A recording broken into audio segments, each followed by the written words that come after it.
এবং দেখতে পাচ্ছেন যে এই মুহূর্তে এখানে আরেকজনের গায়ে হাত দিয়েছে।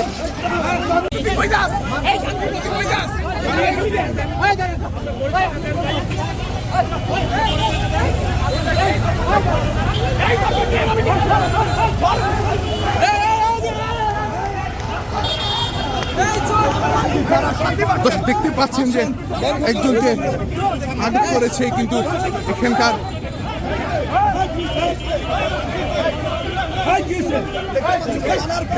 থানার ভিতরে কিন্তু এই মুহূর্তে ঢুকে যাচ্ছে কিন্তু, এবং দেখতে পাচ্ছেন যে এই মুহূর্তে এখানে আরেকজনের গায়ে হাত দিয়েছে।